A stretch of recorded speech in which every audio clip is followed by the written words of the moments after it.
నమస్తే అండి రైతు గారు, మీ యొక్క సలహాలు మీరు చూశారు కదా, మీకు ఎలా అనిపించింది వెరైటీ? అంటే మీరు వేసిన విత్తనాలకు దీనికి ఏం తేడా కనిపించారండి? ఒకసారి రైతులు వివరించగలరు? 4% అస్సలు లేదండి. కాయ బారుంది, సైజు బాగుంది, పై దాకా కాస్తూనే ఉంది. ఇంకా ఎకరానే 30 నుంచి 35 క్వింటాలు వస్తుంది. ఓకే, మా బూజు తోగులు వచ్చినా కానీ ఇలా. శ్రీ గణేష్ ఫెర్టిలైజర్ షాప్ కొరవి రైతు సోదరులందరికీ నమస్కారం.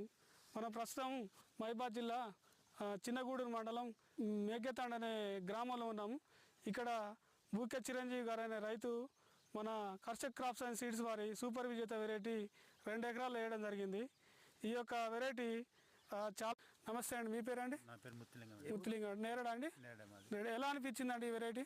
సీడ్ బాగానే ఉందండి. ఓకే, కింద నుంచి పైకి వచ్చిందా కూడా సైజు ఒకే తిరిగింది. ఓకే, రైతులు వేసుకోవచ్చు. ఓకే. ఇంకేం గమనించారండి దీంట్లో?